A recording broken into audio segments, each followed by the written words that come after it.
Well, ladies and gentlemen, it's a long season, but it happened. Last night it happened. What? The call of the year. Talk to me. The umpire call of the year. Did you see this? I didn't see it live. No. It was so good. I saw it live. It's so great when you see it live because it's so unexpected. Go ahead, Kratz. Tell Just everyone what we're doing. No, Yeah, just check it. Just got to check Okay. it. You know, replay. Yeah, look at it. Like they're doing Maybe even soccer, one of that's- these. Maybe even one of these. Protest the game. Oh my God. Protest is great, but what about this little sound bite from Andy Fletcher last night, the home plate umpire, who was chit-chatting with New York City about a very close call? Review on the field is overturned. The runner's sleeve was tagged barely. The runner's sleeve was tagged barely. We're getting a little bit of commentary. I'll tell you a quick story, Kratz. Not mad at that, though. Not mad at that at all, right? Be specific. I think it's fun. Let's still remember this is entertainment. Yeah. Can he sneak a barely in there? Why not? Kratz, when I was at the league, when I was at MLB for years, we would meet with the league and the umps and the whole thing before the season started, and they would ask for questions, and even somehow it would turn into a suggestion box. And many of the broadcasters would always say, "Can we mic up the umps? Come on." We would ask for it, right? And I was there for 12 years, and towards the last few years there, finally they're like, "Yeah, we're close," and then they got it, right? And it started, 2-3 years ago? Yeah, a couple of years ago. Umps getting mic'd up, and it is just pure gold just to get anything, right? We had a few weeks ago where someone was bummed about missing a call. Was it Bill Miller? Yeah. I mean, he dropped a few explicitives there, whatever you call. Ump Show is getting good, and when you are able to humanize these guys, Kratz, which I feel like is part of the mission statement of Foul Territory, they become more relatable. Totally. You can't just – if you don't have any connection to an umpire when you go to a Little League game, you're going to be like, totally screwed my kid. But if there's like, oh, you know what? It's my cousin behind the dish. Maybe I'll give him the benefit of the doubt. This humanizes him. He's like – he's sitting there going, I didn't miss this call. New York goes, apparently it barely touched his sleeve. They want to get this stuff right. And so when New York says it, you know what? They're like, well, apparently. I just want to know who's in New York. That's my next step. I guess I'm never going to be pleased. I want to know who's in New York. I want to know who's over there, because if it's like Andy Fletcher's buddy, one of his, somebody that was on his crew last year or something, hey, he's like, hey, nerd, you got this wrong. And then he's got to say it in his ear. There's a sarcastic remark back when he gets on the mic. They should put the name on the scoreboard. Doing reviews in New York, Joe Smith, whoever it is, blah, blah, blah. I've always thought that's a part of the accountability that umpires need. And I'm not here to bash umpires. All I'm saying is people want accountability for umpires. Well, there's one, Andy Fletcher in New York City doing replay. Something, just make sure it's on there. I want to hear them talking to each other. Oh, wow. I want a little mic'd up back and forth. Even if it's just, hey, I'm looking. Give me one more second. And if he's like, let's go. Don't they do that? They mic up everyone in the XFL. I mean, they mic up, I think, families in the stands. They mic up everybody in the XFL. That's pretty cool. Yeah. And you can have a 20-second delay to make sure they can get rid of the F-bombs or whatever. Exactly. I can't have anything live. Yeah. Right. Live gets tougher, but you can take clips. I mean, that was live, what we heard just now. But Kratz, when you mic people up, including umpires, you can have a production team that's listening to things, and then they're picking out the good stuff, and then they play it throughout the broadcast. It was one of my more recognizable moments in my career, being mic'd up in the playoffs. I got mic'd up another game. They had zero content. It's not every game, and I get it. There's people behind the scenes that are working their faces off to try to keep up with that stuff, but I think people really interact with that. I think it makes fans connect with players that they're like, I don't really have any connection. He's not that good. He's not a star. And ultimately, it helps more people connect with more players and not just, oh man, this superstar or that, as we're getting to another superstar who doesn't want to do interviews right now. that drains the game. People are like, oh, great. Well, if the star isn't going to talk, who are we going to listen to? I heard they mic'd up Todd Frazier the other day. I know he's hitting 230, but I got a connection. He says buddy all the time. Yeah. But you know what I wanted before you go on? Like, I've said this back in the day, like have an HBO game. Bob Uecker and Hawk Harrelson announcing that game on a Friday night, whoever it is, everything's out the door. You could say whatever. Yep.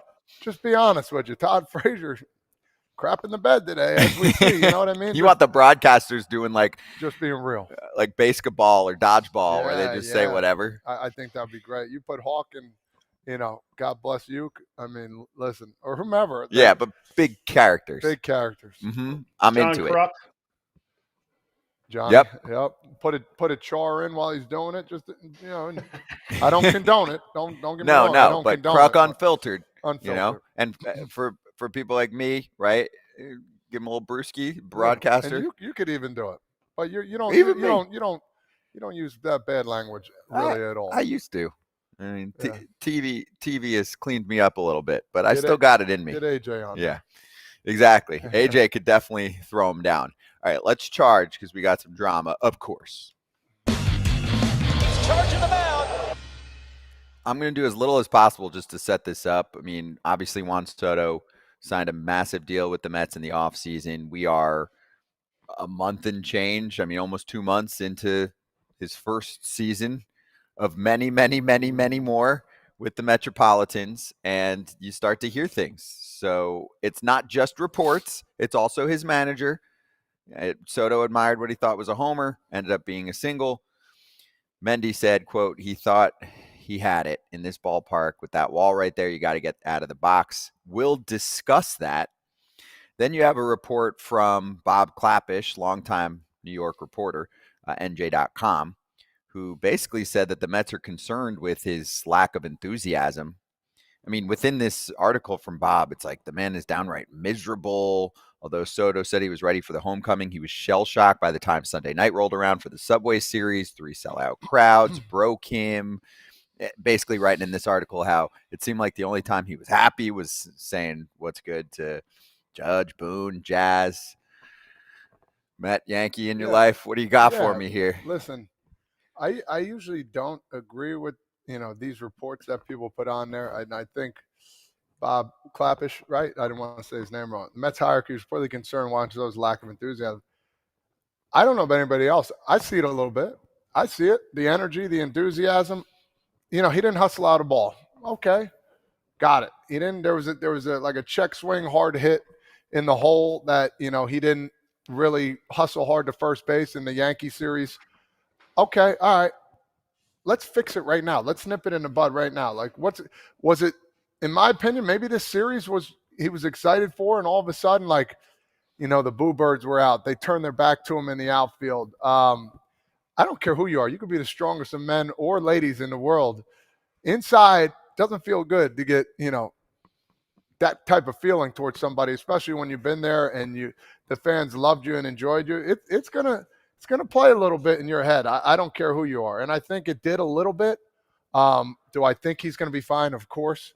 But yeah, just get out there and show a little more energy. That's all, and be that happy-go-lucky team guy that he is. And I'm not saying he's bad or there's something wrong with him, but you just see a little bit of change, in my opinion. I mean, it's also the lowest OPS he's had in his career so far. If he were to end the season today, it's the lowest. I'm not saying Juan is happy hit guy, but maybe that energy comes back when he starts doing well. And if you're like, well, he's got to be a team player. This is a first-place team. Like, he's got to be – look, you signed 765 million reasons of why you're getting a superstar. If you expect him to be something that you're not 100% sure he was going to be, you have to temper your expectations. This guy is going to produce on the field. Now, do you not see it? Maybe, maybe the people that said this, lack of energy, maybe they can put their name to it and not just be like, Mets hierarchy. So I would appreciate that. But I'm on Todd's boat too. Like, He's not doing the Soto shuffle. That was brought up quite a bit by Eddie Perez. Sometimes when you're not feeling great at the plate, you don't have that extra swag. You don't have that extra oomph. And ultimately, Mendy might say, hey, we need you to run out of the box just because that's how the whole team is going to be. Does he get to second on that? Does he get to second? I mean, Duran doesn't have a great arm, but he one-hop barehanded that and threw it into second, which is 120 feet away from where he was. So, I don't know. You're going to get scrutiny. Hey, remember Robinson Cano? Don't think about the PD juicing stuff. I'm just talking about him sometimes taking his time heading to first. He was just a very calm, cool, smooth player. And sometimes it rubbed people the wrong way. And yet you would look, and now again, we don't know anything because it's clouded by PEDs. But the narrative on the other side for a while was he plays every day. So how critical are we going to get when he puts up the numbers he's putting up and he's playing the games he's going to play? I just think he needs to get back to that mindset, like Kratz says, the happy-go-lucky, take the pitch, look at the pitcher. He had, when he struck out twice, those last 2 times he struck out, it was like a cheeky smile. Like, it was like, trying to, sometimes maybe he tried a little too hard. You know what I mean? The guy is an unbelievable player. He's a great hitter. He can play the game. He's just a monster of a guy that every team wants. But you see slight little differences, and that's part of the ups and downs of a season. And I think people need to understand that too as well. He's in a new situation. The Mets and Yankees are polar opposite teams. Okay, I played for both of them. I understand both. I understand both clubhouses. I understand, how these teams play, and it's just a different beast. And there's nothing wrong with it. He just has to find his happy place and keep on rocking. I would take his stats if I was playing. For sure. I'd take those stats for a week. But anyway, he's going to be under a microscope the whole time. Yeah. That can be draining. It cannot be draining, whatever. He wanted to be the man. I get it. Here's the thing. In your career, in a baseball player's career, there's pretty much 4 major milestones. Signing professionally, making the big leagues, getting to your contract status, and for the really good players, Hall of Fame. Juan Soto's so far from the Hall of Fame. He's already accomplished all those things. If the Mets hierarchy, which is kind of doo-doo for them to just say these words and then not put their name behind it. But anyway, if the Mets hierarchy truly believes he has lackluster attitude or just engagement, enthusiasm, to me, it's their job to make sure he sees that last goal come to fruition of making the Hall of Fame. Because it is a long way away. And he could be like, you know what? Like, I don't know that I can keep this energy up. They got to put people around him to keep that energy up if they believe this is what's going on. Because Lindor wants to be a Hall of Famer. So they have that. And you have to motivate your stars in different ways than you motivate your 25th or 26th men guys. And Lindor wants to win a World Series because he hasn't won one. Soto has back in 2019 when he was a baby. But also, I mean, he's got the biggest contract ever. I'm sure he would like to prove that he was worth the money at some point over the course of his career. He's going to want to rack up another World Series title. I will counter and say the Mets had oodles of enthusiasm last year, and they still do. So I don't know how much this is on the Mets clubhouse right now, Kratz. I mean, Lindor is fun and it's got all the vibes. You're just saying they have to keep him up. Like, hey, dude, we need you. We need you to be the guy and be all skippity. Because we're only going on an unnamed source. We're only going on somebody who hasn't said this. Like, I don't know. I just one think, more piece. Go ahead. He's a professional, man. He knows what to do, and I know Kratz knows that too as well. It gets to you, bro. You just had the Subway Series. This is like World Series type crap, honestly. Yeah. For lack of a better word. When you play against a New York team, for Mets, Yankees, the expectations go out the roof.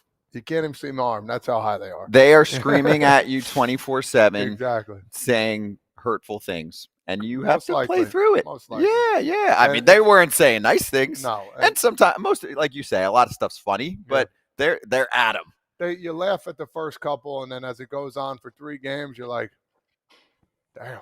Yeah. They used to like me. They really don't like, especially out there in the outfield. And I saw guys flipping them off after he struck out double bird. And they were like doing it with passion too. It wasn't just like, we don't like you. It was like, we really don't like you. You are our villain now. Welcome back to New York. Welcome back to the Bronx, I should say. Wow. Yeah. One more piece, because I just want to give my journalism perspective here. So apparently he agreed to be mic'd up by ESPN in the second inning, changed his mind minutes before the game, said he was tired of answering questions about Aaron Judge, sick of explaining why he chose the Mets. And then it said in this article, he also did that to reporters. They were waiting to speak to him post-game clubhouse, got dressed, began walking towards the door, told a Mets official he'd be back to answer questions after seeing family members outside, never returned. Not cool, but at least from my experience covering the game, Kratz happens all the time. Now, if he does that every single day, okay, but the amount of times I could tell you a guy was going to come back and he didn't or something popped up, hundreds. For me, at least, and not just me, people around me, right, when I was on the road. So, I mean, I've sat in a manager's office for an hour and a half while he did a full workout and was just like, I'll be there in a sec. And it's an hour and a half later. You probably know who it is. I can guess who that was. Yeah. So anyway, that stuff happens, Kratz. But I don't mean to interrupt Kratz. That's part of the psyche going on, right? Dude, I got to talk to reporters. I got to make sure I get my stuff in here. Yeah, there's pressures. And I know he said, no pressure for me. This series was pressure-filled, and, we saw the Yankees took 2 out of 3, and most likely should have swept them at the end of the day, but they didn't. Mm-hmm. If you don't want people to say this stuff about you, show up at your locker and talk, because then you can refute it. Then you can explain it. Especially in New York. Yep. That's why if you're someone else and you do that, there's no story on it. If you do that and you're him, someone's going to put that in a story. That's just the weight of being a superstar and the highest paid player in sports. Coming back with Ken Rosenthal, FT Senior Insider, Inside Scoop. We can ask him about this. We got some other articles to get to with Ken as well. Be right back.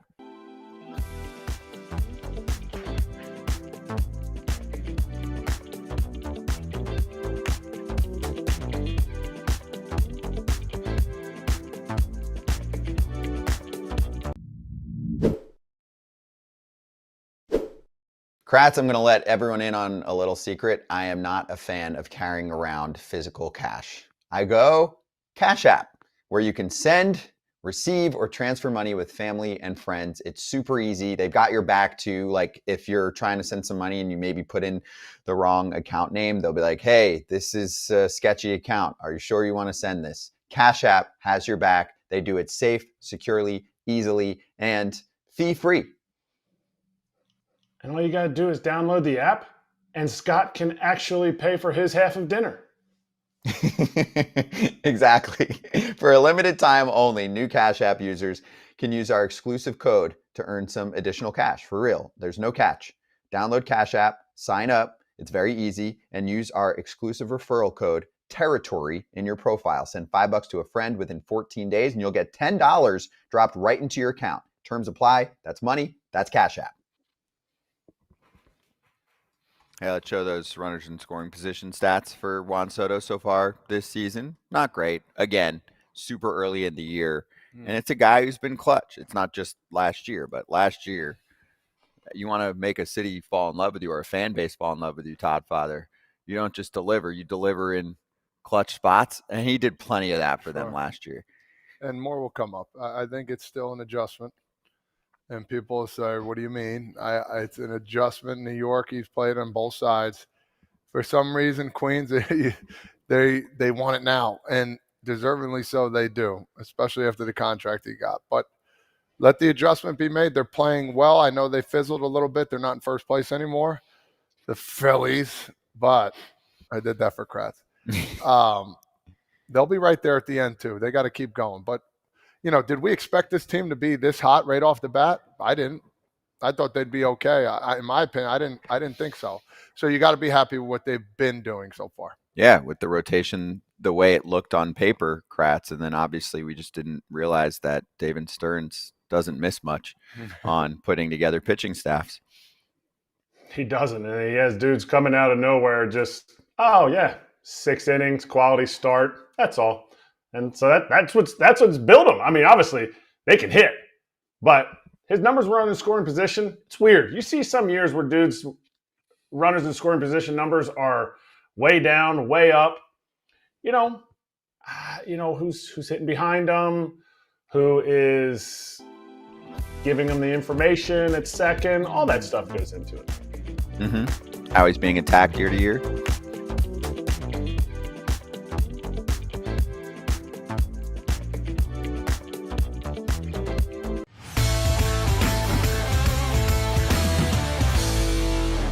Let's hit the inside scoop with FT senior insider Ken Rosenthal. Ken, a great article out there with Jason Stark about the state of the ABS system, automatic balls and strikes. So I wanted to just start here, and then obviously you can elaborate on what you covered. Do you think that in 2026 we will have a challenge system in Major League Baseball, or has any of your background homework given you more doubt? No, I believe we're going to have the system, and the people involved, people on the players' side, people on management side might not want to admit it, but this is coming. The umpires believe it's coming too. In their new CBA, they gave the league essentially license to do it, and the competition committee, which is comprised of 6 owners, 4 players, and 1 umpire, that gives the weight to management. So whatever they want to do, they can do. So yes, Scott, I do believe it's coming. There is a lot of discussion taking place, and that's kind of what the article was hitting on to some degree. Just the idea that, okay, there's a margin for error. The players requested from the league just some idea of how accurate this is, and the league said there is a margin for error. There is always a margin for error in ball tracking systems. And the question is, do you want to tolerate that as players, as a league, or do you think this is still going to be better than the umpires can do, albeit with a challenge system when the umpires will be making most of the calls anyway? So you made a good point there, and I think I want to elaborate a little bit on this. Human error, something I still love and enjoy, and that's the error that, people are like, oh, well, we're trying to get away from the human error, but now we're saying there's an element of this electronical error that is going to be a problem too as well. So we're trying to get rid of the human error, but also there could be a problem with the automatic strike zone here. So back and forth here. What do you think about this whole thing? Because I enjoy the human error as well, check swings, whatever it is, foul fair, blah, blah, blah. Now the strike zone has an error in it too as well, even though it's slight. Can you elaborate a little bit on that for us? Todd, what we reported was that essentially the median error would be less than 1/5 of an inch. That's on every pitch for the most part. MLB is 95% confident it will be within 4/10, and 99% confident it'll be within 5/10. 5/10 of an inch, even at that level of error, is not all that great. Can umpires do as well? The umpires might say yes. I don't believe that the league thinks that. So again, there's always going to be some error with any of these systems.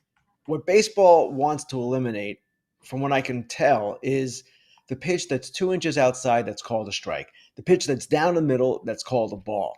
With the challenge system, that kind of stuff should go. One concern I have is even with a 1/2 inch margin for error. So Corbin Burns mentioned this to me. He said, well, if there's a pitch 1/10 of an inch inside and 4/10 of an inch outside, I'm sorry, let me get this straight. If there's a pitch 1/10 of an inch inside, it could be called a ball because the margin for error is obviously having the 4/10 going outside to add up to a 1/2 inch. Yes, that can happen, and it probably will happen. But the other point here that is worth making is that this tracking data is used for StatCast. It's used to evaluate players all the time. And the same margin of error exists, and we don't really question that because for the most part, we have faith that it's getting to the right place. I expect that if this system is implemented, we will get to the right place. But yes, there is going to be a margin for error, and there's always going to be a margin for error with this system or a human system. And it's just a question of what you're willing to accept. And there's also this idea too, guys, and the umpires and players have at least raised this, of a buffer zone, where if a pitch is, say, 1/10 of an inch outside, and that's what the ABS system says, and the umpire misses it, well, maybe that call can stand, much like in replay when we have a call that stands. That might diminish faith in the system. There are other issues that arise with that, but all of these things need to be discussed. I don't know that we're in a bad place with this, but it's going to be a huge adjustment. There's no question about it. The entire definition of the strike zone is going to change. It's going to be lower at the top, higher at the bottom, narrower on the sides. There's a lot going on here, and that is what is going to have to be discussed and talked through over the next several months. Who will benefit the most from this when it gets implemented? In all you're talking about, all this stuff, was Corbin Burns saying, oh, I don't know, like, I feel like this is unfair for the pitchers, because pitchers always whine and complain. But through your discussion with players, does one side or the other, hitters or pitchers, feel like this is going to benefit them more than the other side? There are two things at play here. One is the ABS, and two is the new zone. And with the new zone, it should benefit hitters to some degree because the high strike is going to be lowered, right? But I'm always skeptical of any assumptions with any of these things because unintended consequences do arise. We do know, Erik, that catchers aren't necessarily going to like this because it will make framing somewhat less meaningful. It's still going to be meaningful. You won't be challenging every pitch, but that has been something that has come up. Okay, Ken, I want to swing directions over to what you just put out this morning on the Boone duo, the Boone rivalry that is renewed now with Brett going up against Aaron. So what can you tell us about those two, of course, now getting to coach against each other again? And I would say how different they are. They're very different. And what's really interesting about this is they competed against each other as players. They were teammates when Aaron first came up, 97, 98 with the Cincinnati Reds, but they had times where they competed against each other in a situation where they directly controlled their actions. When you're managing, when you're coaching, as Aaron and Brett are now doing, you don't have that control. And that was one element that came through in my conversation with Brett. Just it kind of drives him crazy, as I'm sure it drives Aaron Boone crazy at times, that what's happening on the field, you can't really do much about it. You're not getting in the box and hitting a 3-run homer. It's not possible. So that's part of it. But also the article focuses just on the family in general. This is a historic baseball family. Ray, the grandfather, Bob, the father, Brett and Aaron, of course, as the sons. And there's Nick Allen, who is the shortstop for the Atlanta Braves, who is Brett's son-in-law. There are other offspring that are involved in sports in some fashion or another. So that's a big part of it too, and just the competitive element that's going to take place tonight, starting at Yankee Stadium, between these guys. I don't know if they're going to both bring out the lineup cards. That would be kind of cool, right? But it's going to be really interesting to see them in the dugouts opposing each other. And Aaron said he'll probably glance over from time to time. Is there a sense of admiration from either side? Like when you talk to the Boone family, do you say, oh, Aaron wishes he could just be a hitting coach like Brett is now? I know that's new. Or does Brett say, you said in your article, you said about how Brett was like, whoa, like this dude just came straight from not even being on the field and being a manager? Like, is there an admiration or is it just a total brotherly competitive vibe that they got going on? I sensed admiration for sure, both ways. And it seems to me, based on what they told me or what they told me and Brendan Cuddy, they have a lot of admiration for each other. They support each other as individuals. Now, when they're on opposite sides, obviously they want to win. That's the nature of any competitive situation. But these two guys are close. And Aaron made a point of saying he's proud of Brett. He's come a long way in his life. And now it's kind of a perfect moment for Brett, who has, through 2 marriages, 7 children, youngest of which is 17. He can do this now and feel comfortable doing it, leaving home. So it's kind of cool in that sense that the family is close. They take this trip. I don't know if it's every year, but they did last year. The whole family goes to Mexico, 22 people last year. And Brett did his podcast there. He interviewed every family member. It's a close-knit group. That's pretty cool because, you know, sometimes baseball can either bring you together or kind of separate you, and to see those guys, like a lot of brothers and family members that played before, kind of prosper and enjoy the game playing and coaching wise.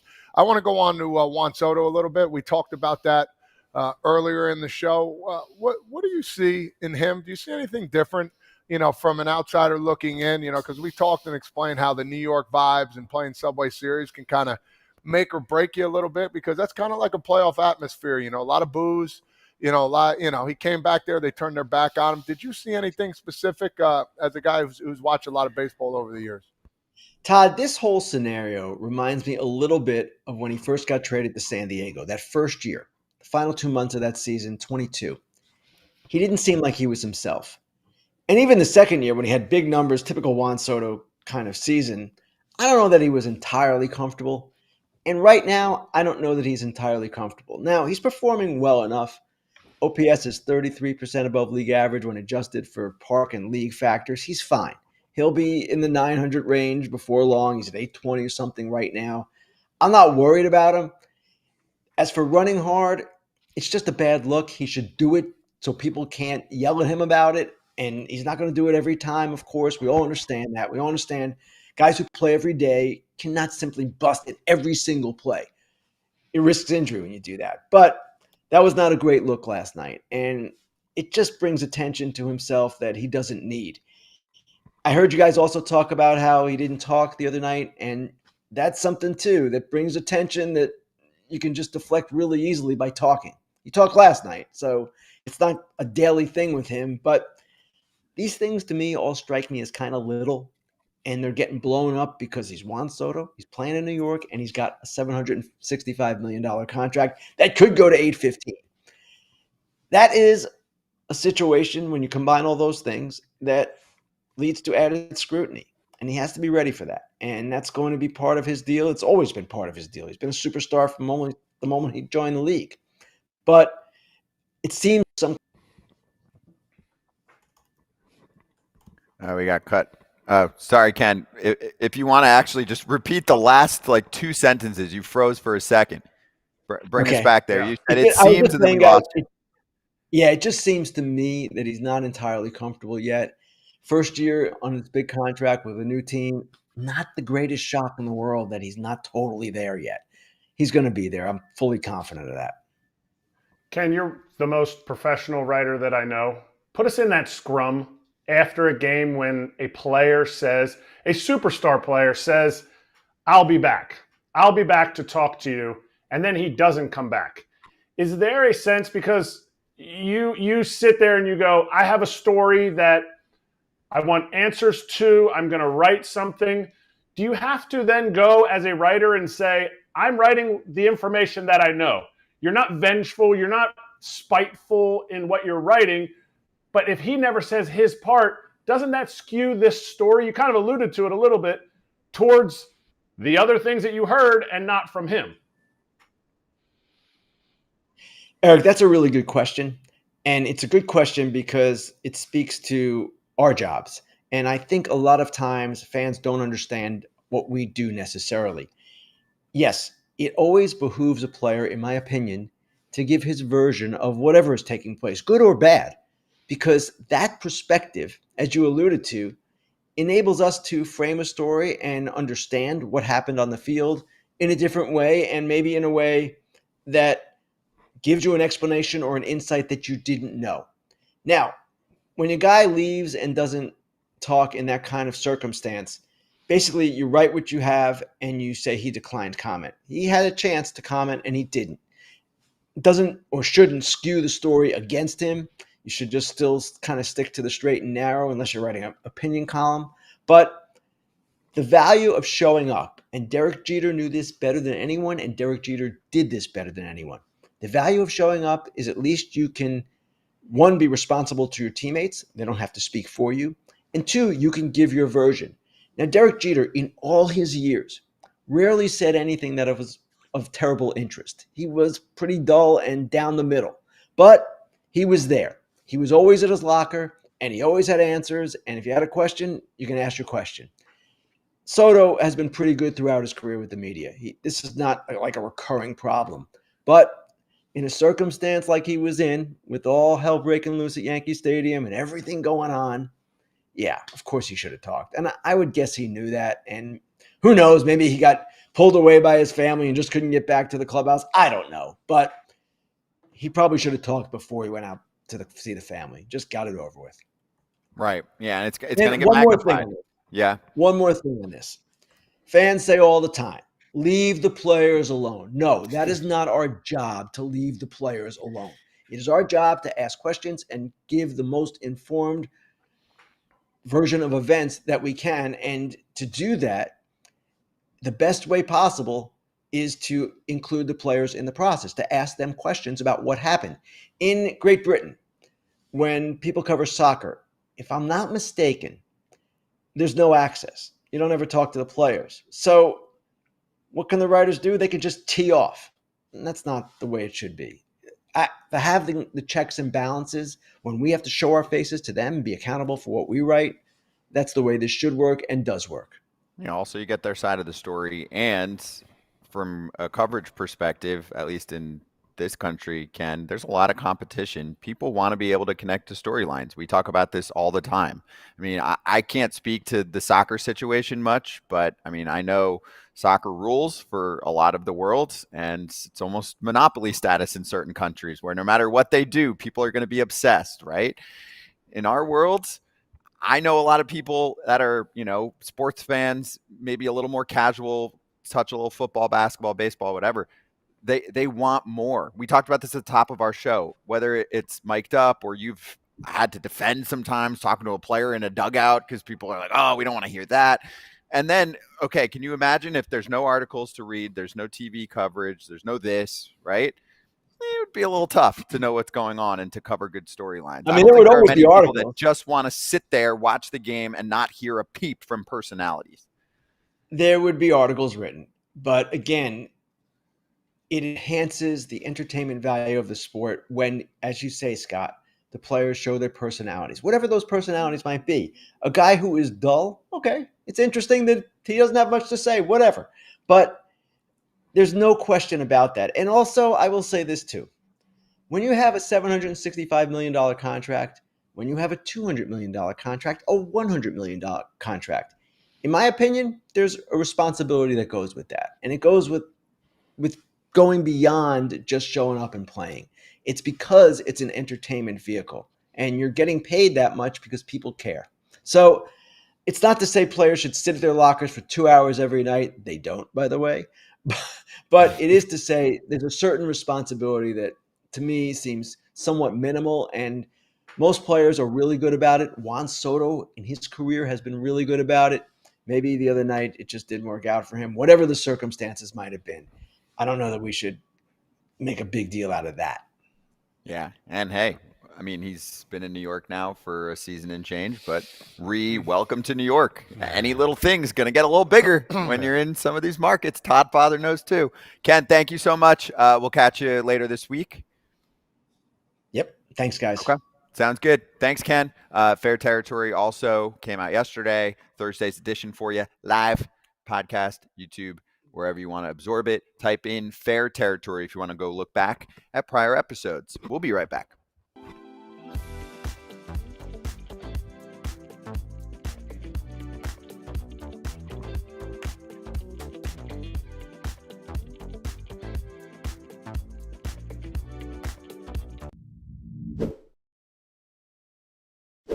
Scott, you need to check out this Roback hoodie I have. It's 85 plus degrees here in Florida. Look, lightweight, feels great, cool colors, perfect for those hot Florida days. I agree, AJ. Color looks fire. And you can get your own sweatshirt, polo, hoodie. Go check out Roback. And if you do and you're a first-time customer, Roback.com using the code FOUL gets you 20% off your first purchase. RHOBACK.com, code FOUL. Get after it, FT fam.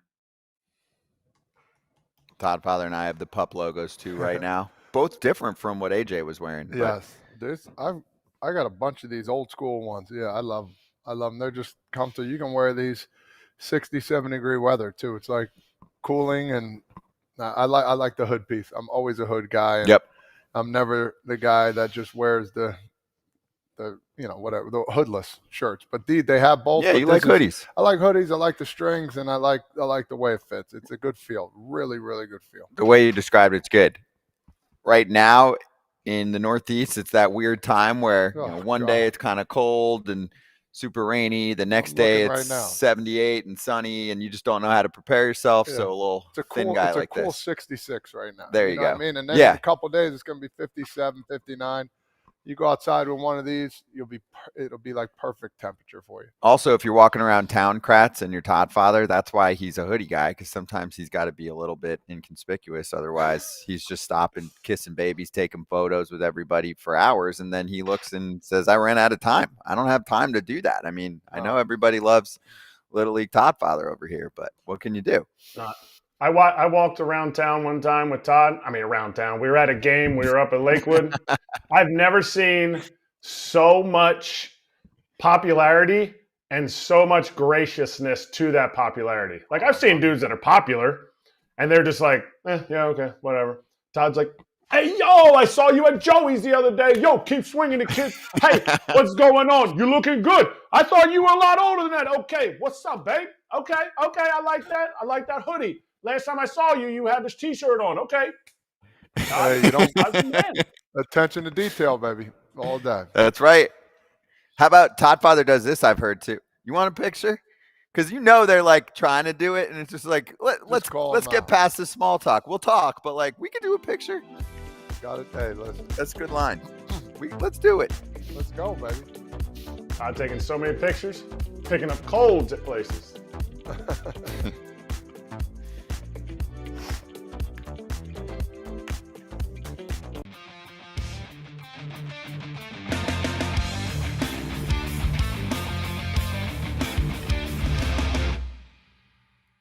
It's always a treat. We've got our boy Pap in the flesh, looking ready to go. Okay. Obviously, we hear from Pap a lot every week with picks, but we've got live Pap right now saying hello to FT Nation, those at the desk. We love the whole thing. Anyway, Pap, good to see you, dude. And I do want to get some business down first, because we actually haven't had you on since the Devers drama. I've been seeing what you've been tweeting about it and what you've said on Nesson, but we have another chapter to the story here. Is Christian Campbell the answer in your mind to the first base fix? No, he's not at all. Like I said, I'm going to head up there tomorrow, and I'm going to be on the field, and I'm going to watch his footwork around the bag just because I want to see for myself. I've got the Baltimore series, but I don't see it. Like we struggled to get him to turn a double play early on in the season. So, I didn't play the infield, but to me, if you could play third, you could play first. If you could play second, you could play short. To the most part, if you could play left field, you should be able to play right field. In my opinion, I don't know. You could ask Kratz and the Todd father about that, but I just think that eventually, when it's all said and done, I think the best answer is Rafael Devers if Yoshida can get healthy again. But right now, it's just they had Toro. I never heard of this Toro guy. Playing. But the whole problem is you got somebody at first base that can't stay healthy. And when you can't be on the field, you can't produce.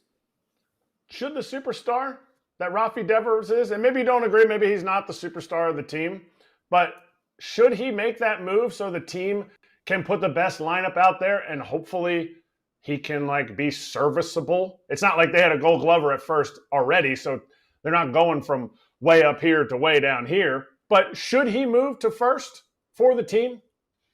Well, I think so, Kratz. I think that's why John Henry came into town. I think that's why Alex Cora has talked with him a lot. I think there's been discussions about it. But here's the problem is you're paying a guy $300 million who has a lot of pride, who doesn't want to all of a sudden go over there and start clanking the ball around the infield and look like a circus. We don't need that either. But to me, I think that to be totally honest with you, I think there's a little bit of, you wanted me to play third, then you get Bregman, you take me away from there. Oh, wait, now you want me to DH now? Oh, no, I ain't going to DH. I think that's part of it too. And, I think it's, when we all play this game, there's ego involved. And when your last day of playing the game, your ego hits the door and you don't carry it with you anymore. But I mean, look, at the end of the day, all these players have ego. I think that ego has a lot to do with this situation. Do you think it has to do with maybe Devers doesn't believe this team is actually good enough? It's like, well, you know what? We're always just 500. Why would I go play first base? Change for this team who I don't think they're good enough. I'm going to say no, Kratz. I think that, he's not to that extent where he doesn't care, doesn't think the team's good. He's a team player. I mean, overall, this guy's a team player, in my opinion. It's just the fact that when you're sitting here having to scramble, and I think that for position, I think that he's gotten used to DH. So that says a lot. Like, it's like, well, man, I just now got used to DH. I might have showed up spring training not ready, which I think he showed up to spring training and he wasn't ready. I mean, we were missing 92 miles an hour right down the pipe for the first, 2 weeks of the season. But I think it's also adjustment into, him now becoming familiar with the DH role. All right, one more for you on this one. And I agree. I mean, Devers is raking. I don't want to switch that up at all right now. They really need the impact bat that he's bringing to the table. Where's Alex Cora in all of this? Do you think that he has a strong relationship with Devers? Do you think that he genuinely disagrees with the front office and doesn't want Rafi out there playing first for whatever reason, including the fact that Devers has not been a good defender in the past few years in Major League Baseball? Like, what do you think's inside the head of Alex Cora with all of this?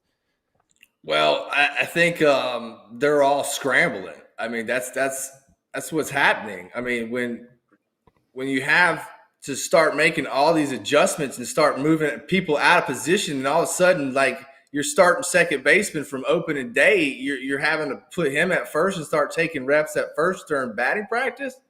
I mean, look, and I think that's why John Henry flew in town. Like there's some things that need to be answered, and are the guys that are coming up in Roman Anthony and Marcelo Meyer, are they ready? Like, to me, they're ready. And if you want to bring up a new guy, like, bring him up in a position that he's already used to. So, I don't know. It's tough. They're scrambling right now, I'm telling you. Let me ask you this. I'm switching gears here a little bit to the Yankees. Devin Williams, big-time closer, all of a sudden struggles a little bit. Well, struggles a lot, gets sent down, not the closer role now. He's kind of like the 7th, 8th inning guy. Have you ever been in that situation before? And two, if you haven't, what's the mindset of a closer now? All of a sudden, he's not that top guy anymore. Well, Todd, I'm going to tell you right now, for a closer, the mindset is everything. You could have 102 and 103 miles an hour like Aroldis Chapman, but if your mind ain't there and you're not focused on the present and not worried about the blown save yesterday or who you got coming up next, it's to me, it's all about your mindset to be a good closer. And, when you come into those situations, for me, it was always one pitch at a time and one hitter at a time. And so, I think today's closer is changed too. And we all know this. It's not the same role. It's a leverage role now. So that makes it tough, man. When guys in the bullpen can go walk out to the bullpen and they don't know what inning they're going to pitch in, it makes it tough to prepare. It really does. Pat, you shook your head, yes. When were you ever in this? You never lost your closer position. Yeah, I did. Mark Melanson in Washington when I was with the Washingtons last year of my career. Yeah. And what transition is that? What transition is that in the sense of, are you resigned to the fact that the Shark is going to be the one closing and you're like, okay, well, I'll just get my 8th inning because I'm here for the boys? Or are you like, no, you know what? I still want to stroll out in the 6th, get my massage during the game, and then win my closer role back. No, I think that you always want to try to win the closer's role back, but you got to make that adjustment, man. Like, Devin Williams is making adjustments probably on on the daily. And it's probably really hard for him right now, and thus the struggles. But if he can get more confidence and more reps in the 8th inning, and that's what he's going to be pitching, I guarantee he's going to be more successful. If he bounces around, it's going to be a whole lot harder. I want to talk a little bit about Juan Soto. We've had these conversations with Ken, with us before. We had Ken on. It just looks like, they talk about he didn't run out a couple balls the other day. We get it. I know you've seen guys do it firsthand, and you've actually called guys out for it. I'm not specifically trying to say, what you would do in that situation, but what are you seeing from Juan Soto right now? His numbers are a little bit down. It looks like, and you've never been in it before, but that New York rivalry, it's a different ball game. The fans are turning their backs on you. They're, flipping you the bird. They're anything they're saying. It's hurtful at the end of the day, but what do you think's going on in his mindset? And are you seeing anything from him? Yeah. First off, he's a consummate pro. And I get not running out every ball. You cannot physically run out every single ball. I get that throughout the course of the season. But you know what, Todd? You can run or you can hustle in a way where you're still not going 100%, right? Like there's giving up and there's, making the motions. But, yeah, look, I guarantee you this probably won't happen very often, but you don't like to see it. And as a guy who's making $700 million, like I was watching Ken, and I agree with Ken earlier, saying when you sign those types of contracts, you don't just sign to go out and play baseball. You sign to do press conferences after the game. You sign there to make all-star games. You sign to be a leader. You sign there for that amount of money to show the rest of the team how to play. And, like I said, I don't think this is just a whoops. And in my case, when I was playing and I had my dust up, there was team meetings that were happening about how we're going to play, and the hustle needed to increase, and the way we ran out balls needed to change. And so we had a players only meeting, and, until that happens, I don't think there's nothing serious really. All right, let's go to another closer. Since we have the Phillies all-time saves leader on here, let's go to José Alvarado. What's your first reaction when a dude gets popped for steroids nowadays in the big leagues? You idiot, really. Like, I mean,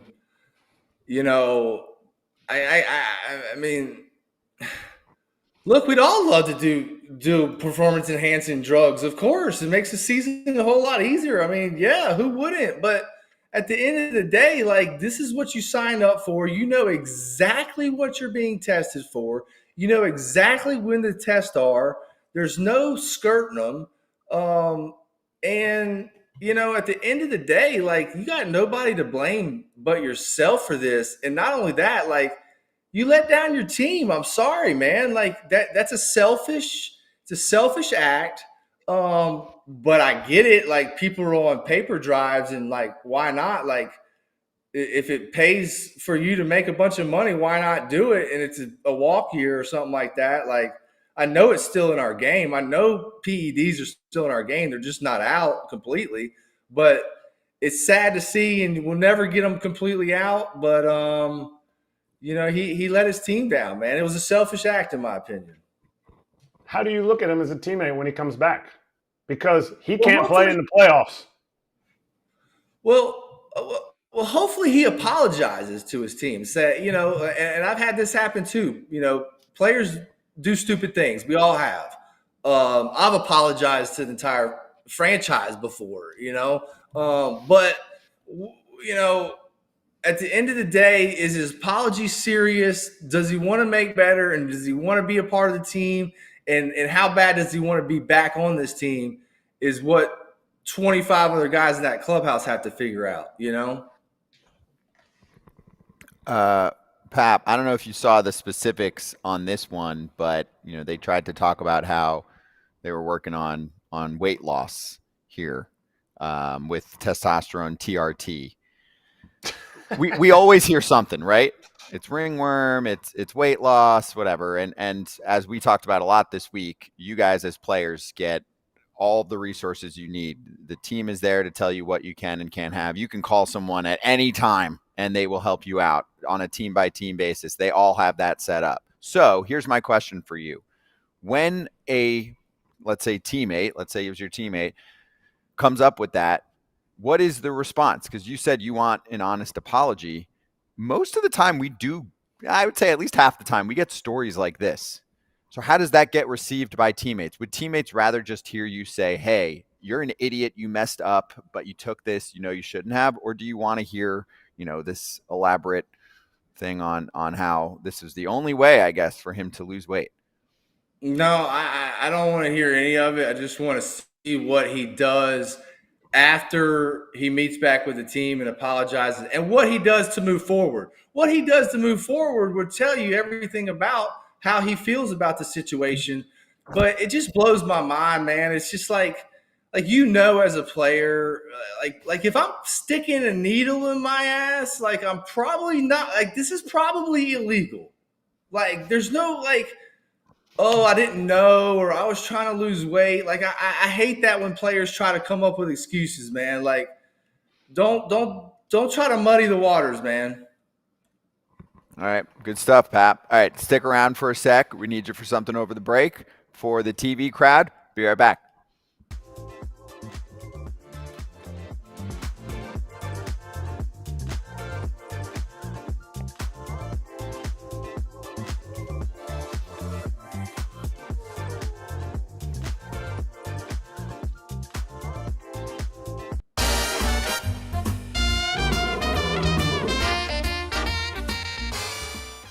BetMGM lock just for Pap right now. We got a live lock. This is a lot of heat. It's a lot of pressure. Do you ever do retakes, Pap, or you got it? You got it in the phone. Let's go.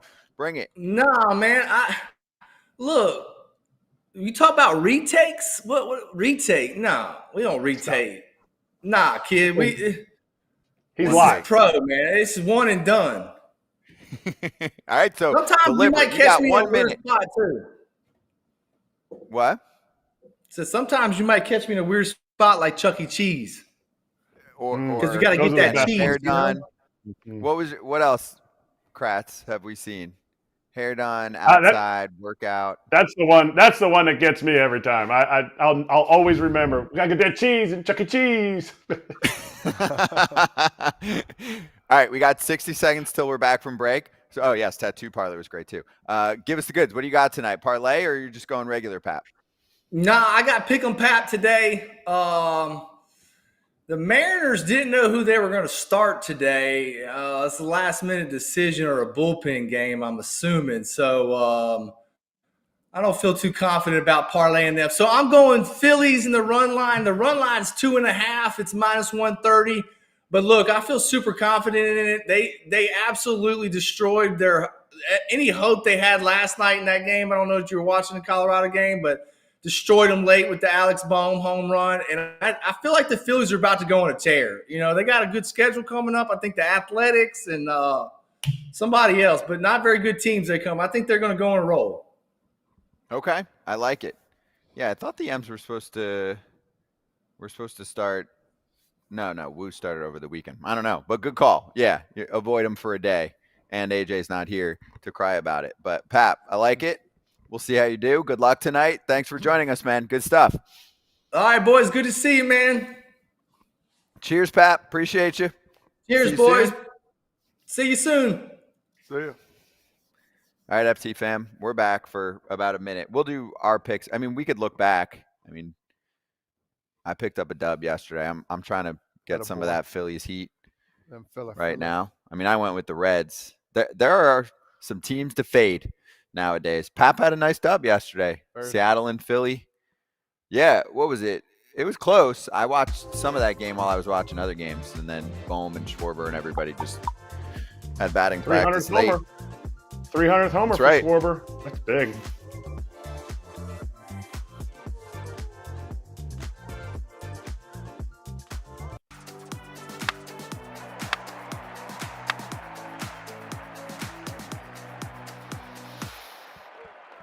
better than box scores. The Diamondbacks and Dodgers are playing in a series again this week. To me, Kratz, that's always fun. I bring it up a lot. And I actually don't think that we over talk about the Dodgers. I think there was actually about a month period during our show just now after the first couple of weeks of the season where we didn't talk about them that much. Injuries start piling up. Now you're getting some rivalry games going. Diamondbacks took it to them yesterday. They got swept this past weekend at home by an Angels team that's not very good. And all of a sudden, you've got them losing 4 straight home games for the first time in 7 years, which in and itself, props to the guy on the screen right now, Dave Roberts, because to not have a stretch like that is pretty crazy. But now they're 8-9 in the month of May, still hanging on to first, but by a thread. Do you have a concern level here for the Dodgers in terms of winning the division? I know it's very early in the season, Kratz, but they are down a lot of top-end starters. Kershaw came back over the weekend. Looked like he's going to have to be very fine and kind of perfect with his command to get by with the stuff that he has these days. What are you seeing? I mean, he will be fine. He would definitely be fine because that's what Kershaw just figures out a way to pitch with what he has. Broken toe, broken shoulder, whatever it is, he'll put up his, 3.1 ERA. To me, what I'm seeing is a team that's going to have to fight to get to where they want to be. If this starting rotation comes back healthy, that's a big if. And to me, the team is they're still at the top. They're not going to run away with the division like they have other years. They're not going to win. The division is just not going to allow them to win 102, 104 games. Yes, injuries will play a part of that, but this lineup can carry this team. This bullpen can carry the rotation until they get healthy. And to me, a team this good, with this good of a lineup, this many weapons, if they're fighting the whole way to get into the playoffs, that makes them super dangerous once they get into the playoffs. Now, obviously, if none of the rotation comes back, it'll be a sludge to get through the postseason. But I still see them winning the division. I just don't see it being easy on them. Yeah, and if you look back, I'm looking back at these last 4 games they've lost. They've given up 6 or more runs each game. That's going to be hard to win games. I know Mookie Betts hit the 2 home runs, and Shohei did his thing, but they're only a couple guys. They got to come together a little bit. They've had some mistakes. That first inning woes. I mean, a drop pop-up opportunities to get another out and maybe get out of the inning and not give up another run. So, yeah, they're still in first. Don't get me wrong, but these Padres, Diamondbacks are really good, but these Padres are absolutely stunning right now, and they are chomping at the bits to get in first place. Mm-hmm. Yeah, Padres are a half game back as of this conversation. Dodgers do have an off day coming up on Thursday, but soon after that, they'll go 29 games in 31 days if there's no rainouts. That's hefty. That's hefty when you're feeling it a little bit. And this probably is the deepest organization with pitching names, right? Yeah. With guys who can pitch in the big leagues. Of course. But they're not the deepest pitching staff in baseball right now because No, half the guys are missing. It's Exactly. a story. It's real. I mean, we're not talking about this in July or August. We're talking about it in May. I'm just trying to weigh the level of how much we should bring this up on the show. Like, should we be talking about this a lot and concerned, or are we gonna look at the end of the season? They're gonna win the division by 4 games. They're gonna have 97 wins, and then they're gonna be locked and loaded for the playoffs. They definitely could. But right now, I think there's a cause for a little bit of concern. Mm-hmm. I do. Not a lot. I think 96 wins will win the division. And people are like, oh, there's so many good teams in the division. They're going to start beating each other up.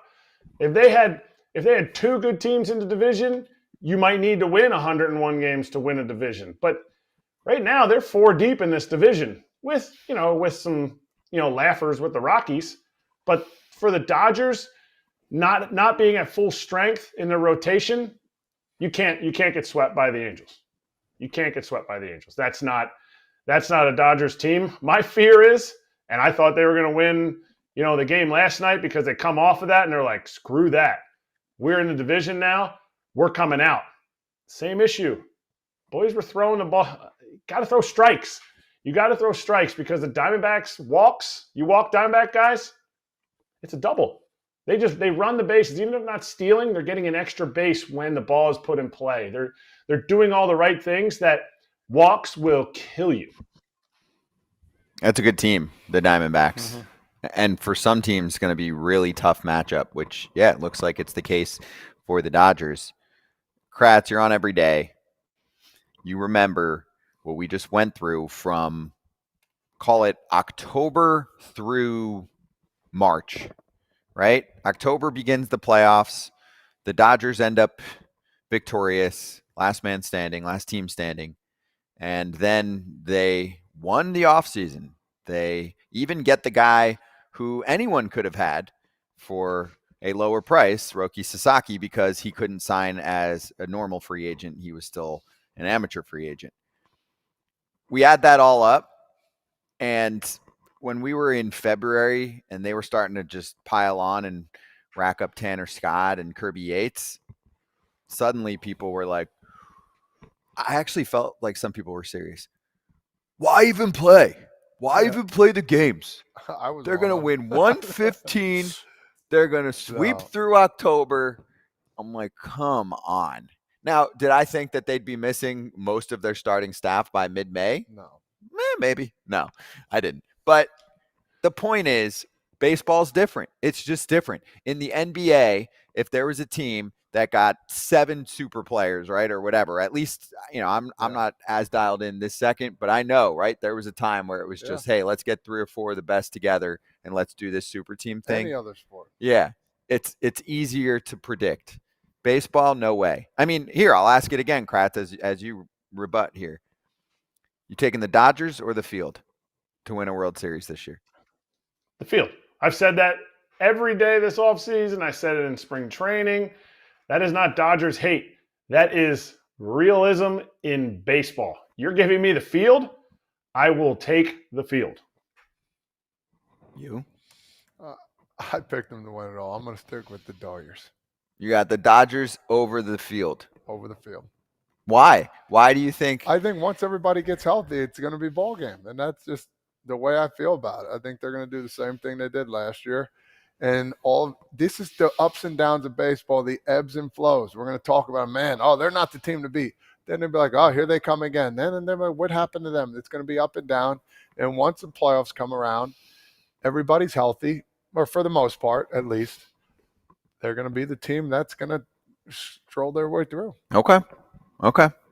We'll see.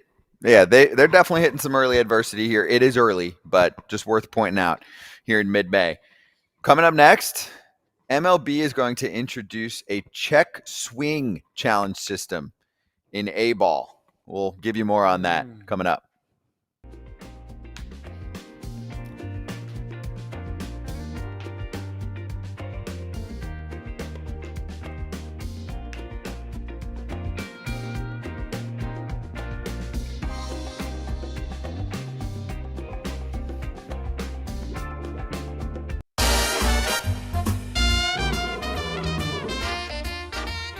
Leo on the sacks, absolutely, just dominating. BetMGM locks, Todd Father, close to that 1K mark, up 945.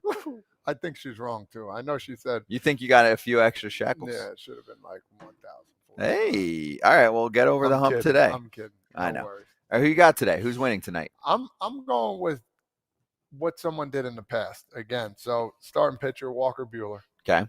Against the old Mets. Who's pitching for the Mets? The pitcher for the Mets is Clay Holmes. Love him to death. Yeah. But Walker Buehler, I'm just thinking about what he did in the playoffs, how well he did against the Mets and everybody else pretty much.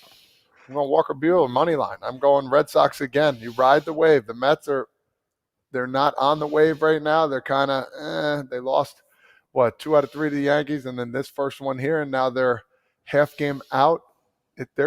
They might go down a little dive here. So I'm going Red Sox money line plus 110, 300 to win 330. Very nice. Kratz? I'm going straight up with the Padres.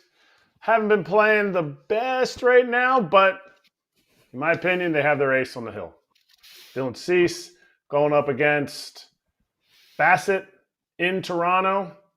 Nice little just transition into Toronto, and I think this team is going to come out banging. I think it was coming out at minus 125. I'm going to put 250 down to win 200. There you go. I got a plus 176 piece today. I'm actually the boldest man of the night. We'll see what happens. That's because, I piled just a mini winning streak together, and now I want to test myself. So I'll go Cubs money line. They play, I think, the quote early game. They're at 6-something against the Marlins. Marlins with they've got a little streak going, 4 out of 5. They got the walk-off triple. They're excited, but I think the Cubs are going to smack them back. Ryan Weathers is actually kind of resurrected his career. He's going up against Tyone. I thought that the line, wasn't favored enough towards the Cubs. And then for the late game, Gunnar Hoagland pitching for the A's, and the Dodgers, including Muncy, said they had a tough time prepping for him. So I'll see if he can double down tonight for the A's in a win against Kyle Hendricks and the Angels. That's at plus 176. And we already talked about Pap's pick. He's got the run line for the Phillies. And if you're going with a home run bet, then BetMGM has your back. A MLB home run no sweat token can be activated tonight on that MLB home run bet. Go on the app or online for more details. If your bet comes up short, you get your stake back in bonus bets. Gambling problem or concern, call 1-800-GAMBLER. Tyler Stevenson, homer tonight. Let's get it. Duran.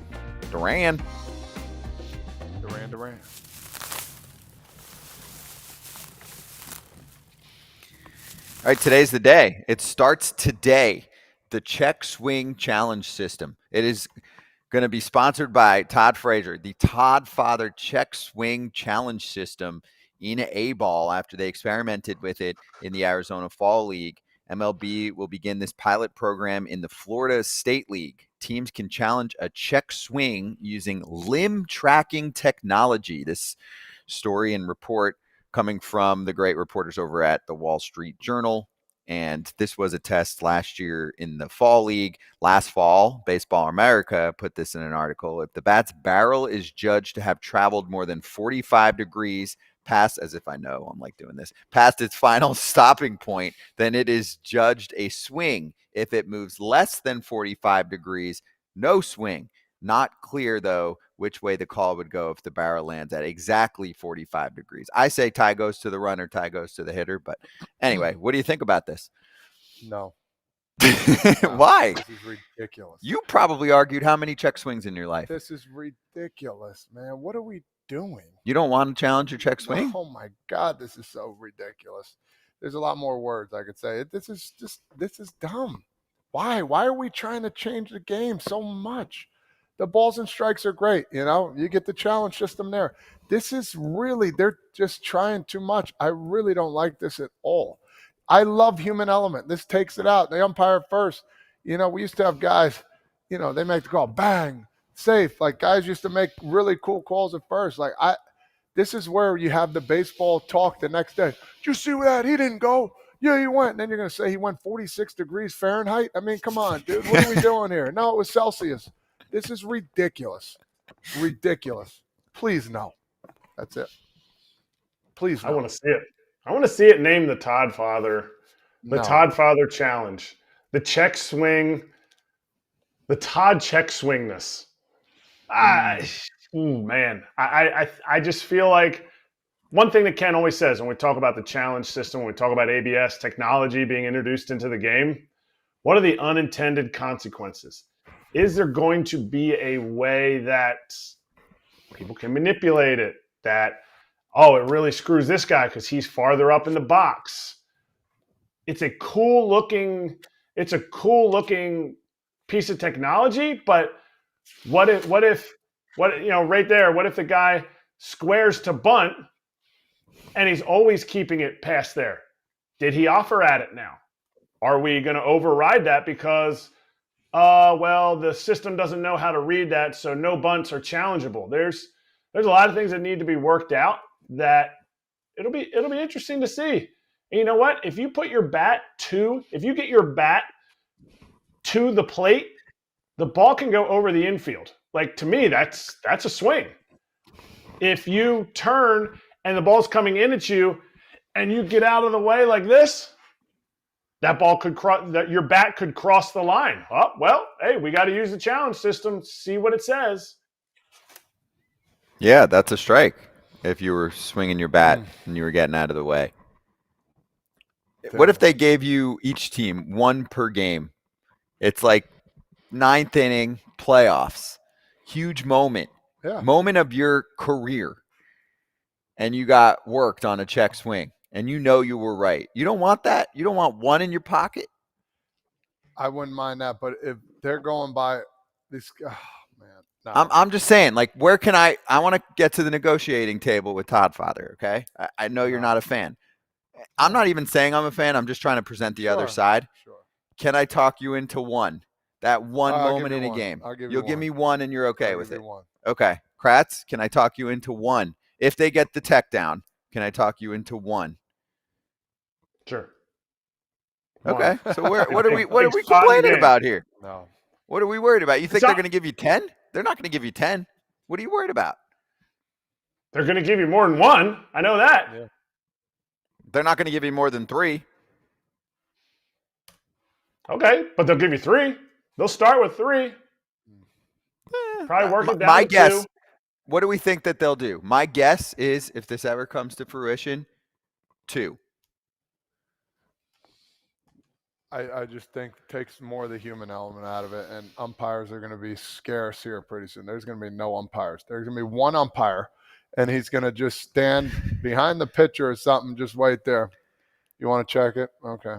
But with all due respect, it's going to be ridiculous. I'm not really worried about the umps. Like, their job is to be invisible. But I like umpires making bad calls sometimes. What? I do. Like, that's part of it. Missing a call is part of baseball.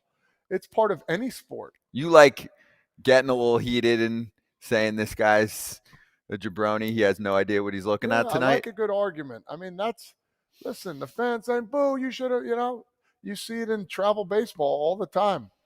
I had parents the other day screaming. This lady was screaming her head off because the umpire switched the call from out to safe, absolutely screaming bloody murder. The run shouldn't have counted, screaming like she was at Yankee Stadium. And I'm sitting there at third base. I'm like, what is going on right now? But we're still going to get that even with the challenge system next year with balls and strikes.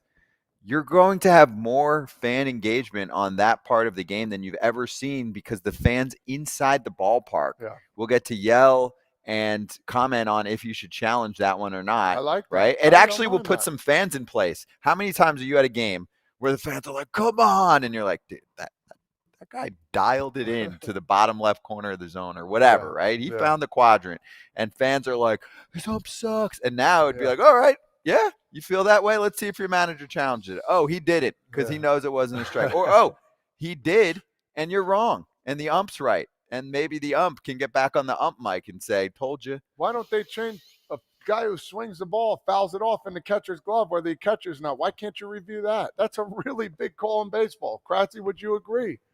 Why can't you challenge that? I would agree, and they're that's my biggest issue with all of this, is they're picking and choosing the ones. If we're gonna review things, let's review to make sure we get all the calls right. You can't challenge a fair ball in front of the third and first base umpires. You can't challenge a foul tip into the mitt. When we have the access to the video, like, let's just get it right. Other sports, they go back and disallow a basket after the other team had scored a basket, or they take a point off because it was a 2-pointer because his foot was on the line. They don't stop the game. They don't stop the pace of play. They can go back and change it. Like, there's a lot going on. There's outside factors too that kind of go into this.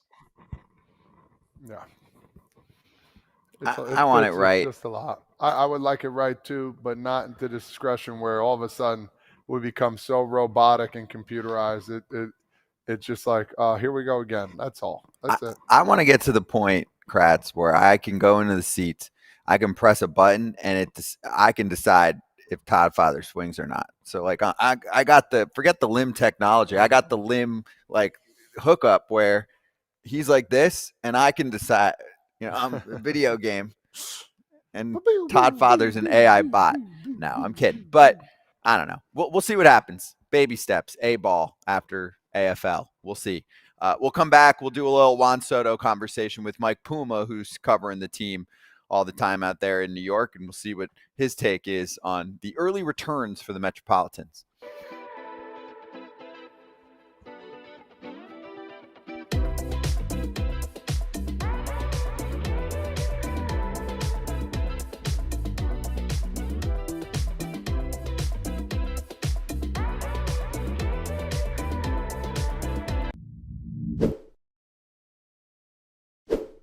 If you're a card collector or you'd like to get into card collecting, may I suggest Arena Club and slab packs, which means that you can rip the packs digitally and, of course, get the card that you want. It's also the most trusted name in the game, and I would rather rip packs these days on my phone than sit next to you and have you grabbing one of my physical packs if I was grabbing one.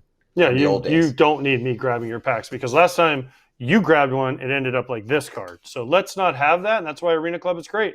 They send them to you in these fancy protectors like this Scout Braun card that we have here, and they'll come safe. They're already graded, or you could do like I do and just leave my cards in the showroom and never actually see them physically. Yeah. But they're safe, protected, and if I want to sell them, I can. Buy, sell, trade. They offer full transparency, showing every card in the slab pack with the likelihood of pulling each one, so you know exactly what's available before you buy. Get 20% off your first slab pack or card purchase by going to arenaclub.com/foul and use code FOUL. Hey, Kratz, Mark Feinsand, MLB.com article said prior to the announcement of Alvarado's suspension, a source said the Philadelphia Phillies reached out to free agent David Robertson. Remember him? Oh, yeah. The guy who probably has set his price to where he thinks it should be. And until they reach it, D-Rob ain't coming out of retirement, ain't coming off the couch, especially now since you think, crap, like, is he ready? Is he not ready? Is he going to have a down year like he had in 23 with the Marlins? Is he going to have a great year right on his career norms like he had last year with Texas? Who knows? Oh, it's an interesting phone call. Oh, you guys had a bullpen problem, and now it's about to get much worse with this little announcement you got? Oh. Well, my price is the same. You know it. He's great. Doesn't have an agent either. He knows what he's smart, man. He's got veteran leverage. It's, hey, I made a lot. Yeah, I'm home chilling. I don't need to be with you that bad. You got to talk me off the couch, right? Yeah, that's it. He's got young kids, too, as well. He wants to be around them, but, play baseball for 4 months. That'd be fun. What do you think his number is? Because also, I mean, he'd have to get ramped up a little bit. So you're looking at about a half a season, maybe a little bit more. I'd be guessing if I knew his number, but he'd probably want, I would say, $10 million. That sounds about right. Yeah. Now, is it prorated? 8 to 10. Is it prorated? No. So you want that straight up? I don't care that you missed 2 months. Yep. Definitely prorated. Okay.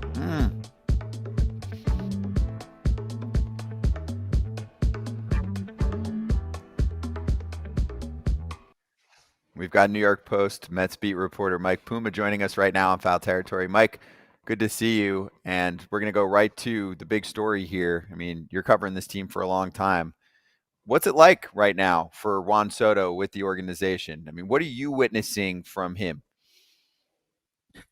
Yeah, it's been a little bit of a rough go for him. And, obviously last night wasn't great optics for him, hitting the ball off the Green Monster at Fenway and not running out of the box and ending up with a single. And it was it was the second night in a row that he was late getting out of the box. And he had a rough Subway series too. Going back to the Bronx, there was the aspect of what the fans were giving to him, obviously, and then he didn't produce much in the series. So, he's going through a little bit of a rough time right now. When you hear the words lack of enthusiasm coming out of the clubhouse, the Mets hierarchy, no names behind it, is it just reading the body language? Do you feel like it is something that is permeating through the clubhouse? Yeah, I can't see that right now, and I think there's pretty good leadership in that room, and it starts with Francisco Lindor, and he's a guy. A lot of these guys, especially the younger guys, gravitate toward. Soto is. I wouldn't say he's a presence in the clubhouse. He's quiet. He goes about his work.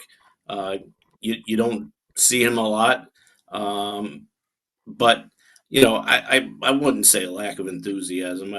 That's tough to say. I want to ask you this. There's been some struggles. Lindor's struggled before. We've seen it happen. We've seen it earlier in the year, and now again, 1-for-22 slump. What do you take of it? I mean, do you see him, doing this for, a long time, or is this just part of his MO now? Like, what do you see? Is he going to get kickstarted again? Yeah, I would totally expect him to get kickstarted again.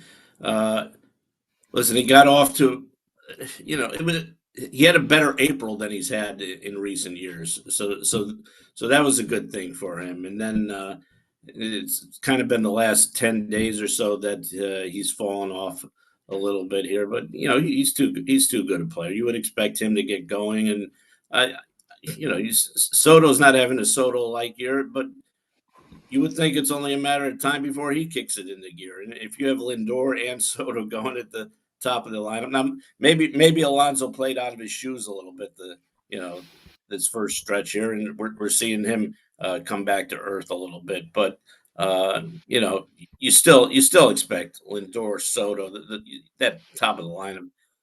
Those guys are too good a track record. They're going to be good. Is the starting rotation enough? Because, man, they were the best. They were literally the best pitching staff in all of baseball. Will they be enough to push this team into the playoffs? First place in the division is what it is. If they can get it, they're right there. But is it enough, or do they need to add, besides Manaea, who's coming back, besides, I guess they think Montas is going to do good, but yeah, hey, that's I'm not asking for my opinion. It was written about how Soto wasn't available a couple times over the weekend, where ideally you would get a little more time with him. And also, when we say media time, I mean, what are we talking? 5-ish minutes usually here when a guy shows up to a scrum, maybe 10 tops. But curious as to your take of covering baseball for a while, covering this team for a while, if you felt like Juan Soto was slighting the media, or if this was just something that comes across your world all the time. I certainly mentioned early in the show, I've never been a beat guy, but I did do a lot in clubhouses when I was working for the league. We had guys show up late or say, oh, I can't do it now. We had things pop up all the time. It gets magnified when it's the 765 millman. Yeah, it gets magnified when and I've found with the Mets, it's very seldom that you want to talk to a player that player won't cooperate. So the Soto thing the other night was a little befuddling because you don't see that much where guys just completely blow off the media. And the post game you're talking sometimes it's even less than 2 minutes. You're talking like sometimes these guys talking 90 seconds, 3 minutes. 5 minutes would be a long media session post game to talk to a player. But with the Mets, it's very rare that somebody leaves without speaking if they're requested. So, and that was part of I think that was part of the reason Soto was requested to speak last night, was because he had left Sunday night without speaking. So it was so. To his credit, he did speak last night, and he said, and as far as the ball off the wall, he said he didn't think his hustle was an issue. Carlos Mendoza said something they'll talk about. Last one for you. How do you think that goes? Knowing Mendy for the last couple seasons now, and now covering the Soto side of this equation, is that normal, or would usually you expect to hear a player go, yeah, we'll talk about it? I mean, it sounded like he kind of defended himself and said, no, I'm good. Yeah, and you know what? And that's Soto's personality. And I go back to something last week where Mendoza called Soto into the office after last Tuesday's game and said, I don't want you to play Wednesday. We're going to give you a rest. And Soto defended himself to the hilt that he wanted to play, that he should be in the lineup. And Mendoza said, yeah, that's all well and good, but I make the lineup. You're not starting tomorrow night. And that was it. So, Mendoza, I think Mendoza's got a firm grip of the situation here. I've been impressed with his communication skills. He's willing to hear guys out, but, at the end of the day, he's the one running the ship. Yeah, he's the jefe. He's the jefe. He's the big boss. He's running that clubhouse, that dugout. Mike, this was great. Thank you for stopping by. Check out Mike's work in the Post. Also, give him a follow on Twitter. Appreciate at NY Post _Mets. Thank you, Mike. Guys, thanks for having me on. Yeah, appreciate you. Have a good one, man. FT fam, we will be right back after we tell you about Mets Up, where we cover the Mets multiple times per week with our guys, James and Mark. Check them out. Type in Mets Up if you're looking for the show, wherever you get your pods or on YouTube. Be right back.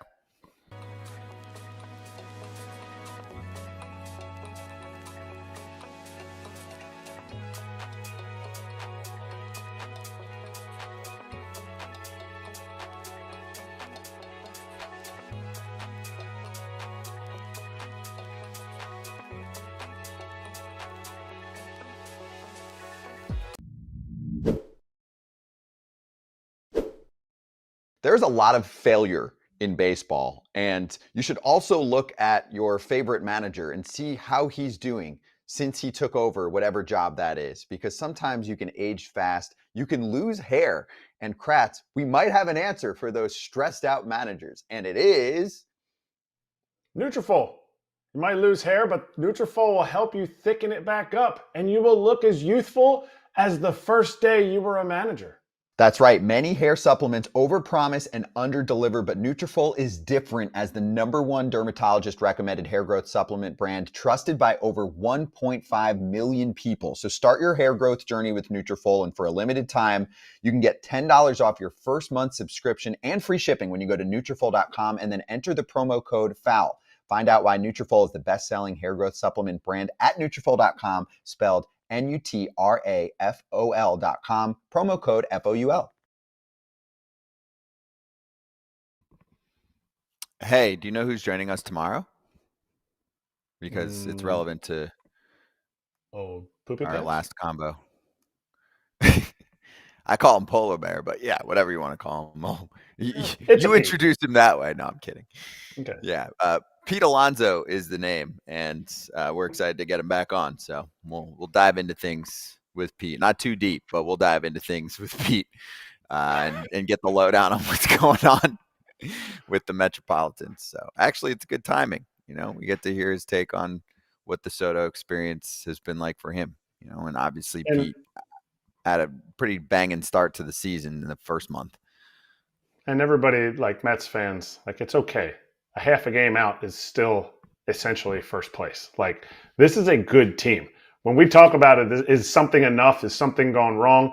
We're talking about to win the World Series, not to make the playoffs. This is a playoff team. What they're adding on the fringes makes them a World Series winning or a NLCS losing team. It does not feel like they've hit their stride yet, which is scary. That should be a warning sign for other teams, right? You're waiting for some starters to come back. Offense has been good, but the headliner of today's show, Soto, can pop off at any time and be the best hitter in baseball. Yeah, he's still walking more than he strikes out. He'll be fine. Yeah.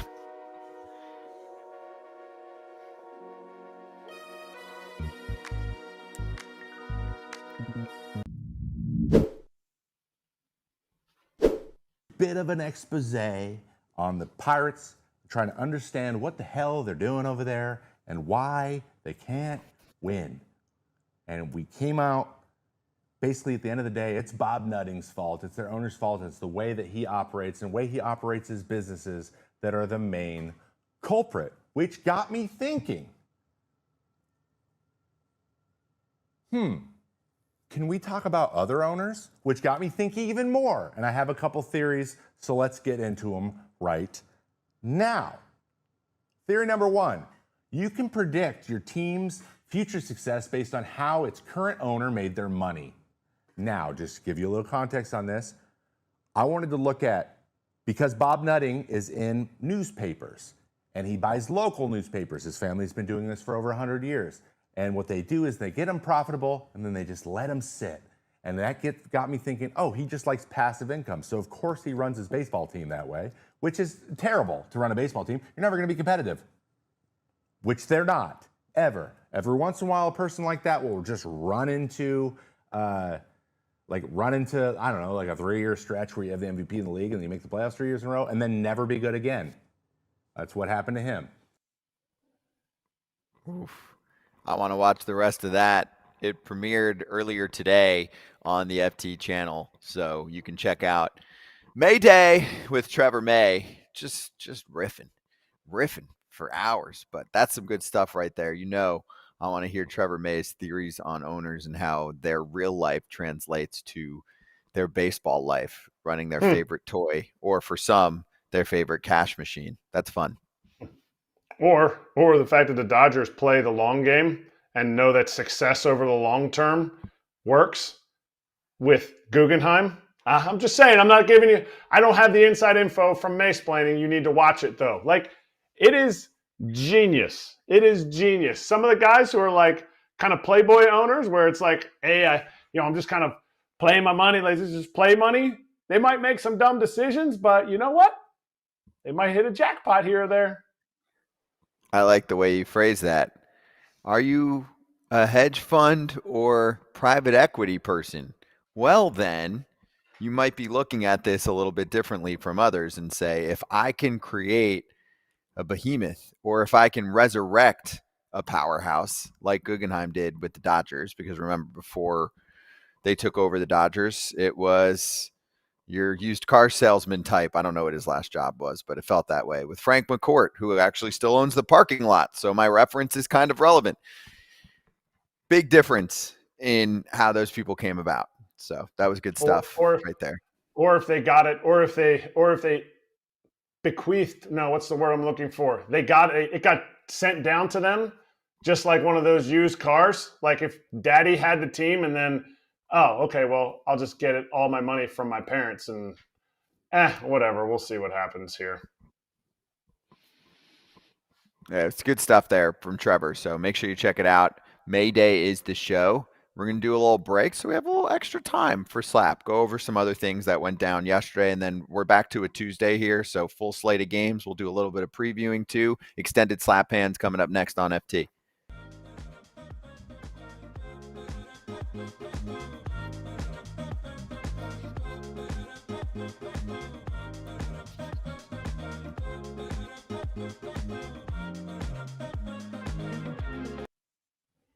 All right, we're back, and I'll give you a little bit of news today. Kyle Gibson has cleared waivers, so he's officially a free agent again.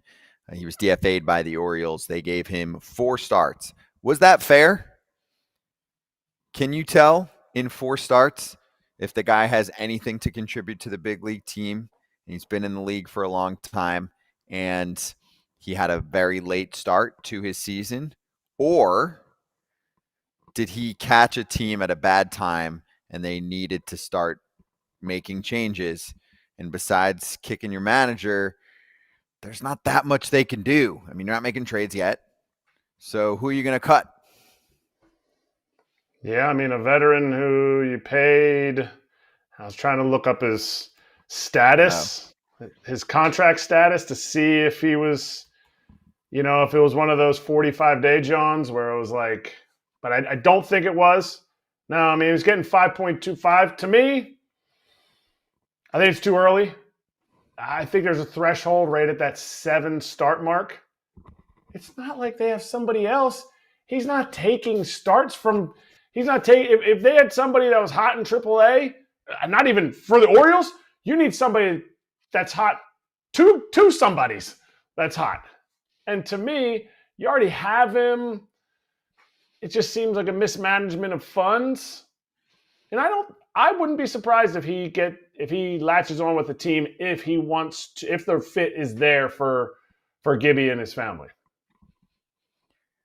I mean, they were all starts, right? Morton was put in the bullpen, and so that messed the other day, the game after they fired Brandon Hyde. You had Gibson, didn't last long, got beat up, then Morton coming in. I'm like, you could put Gibson temporarily in the bullpen, let him low leverage eat some innings. You know you're going to need him to rescue someone. No? I mean, that's what they're doing with I don't like Morton. his stuff I know in it's the not great. My point is they're often having blow-up starts from guys. It's 4, 5, 6 runs in the first few innings, and then you need someone to rescue the bullpen. They do, and that's where the innings, I think, you keep him as a starter. He's essentially on like March 20th in spring training right now. 4 starts in. He's essentially at March 20th. So you just don't have the luxury of, hey, you know what?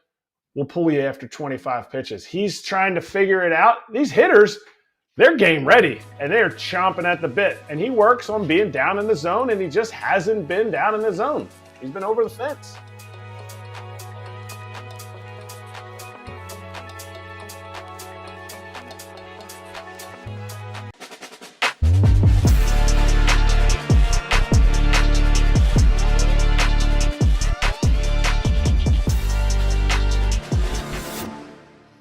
All right, you got time just with me and Uncle Kratz right now. Todd Father left. We were doing arm wrestling. I won. The bet was he'd have to leave early if I won, so he's out. Maybe I'm kidding. Maybe I'm not. Maybe you'll see him tomorrow. Maybe not. Anyway, we love you, Todd. So we got 10 minutes here, and first off, I want to start with the hottest team in the National League. The St. Louis Cardinals took it to the Tigers yesterday. And I got a question in the chat today, and I don't remember who it was. I think it was Brandon. But Brandon goes, when is it time to talk about this team potentially actually being good? World Series good, relax.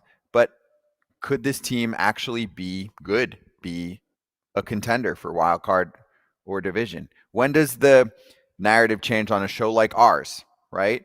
Where it goes from, what are we doing? You're in a rebuild, but you didn't even trade anyone. Kind of a lost season to, hold up, a lot of the youngsters are starting to click in. And this team's got a little old school way to it, but they might actually survive a marathon to be able to get through an entire season with an intact staff. It might not be the best pitching staff in terms of stuff, but they might be healthier than the teams that they look around and see below them. Okay, yeah, they might be healthier. And the pitching staff is there. Fetty's doing well. Sonny Gray is going to be the anchor of this staff. Miles Michaelis, they're getting some young pitchers in. Also, a young lineup. To me, it's not necessarily like super young in the sense of like they have some dirt in their cleats. Not a lot.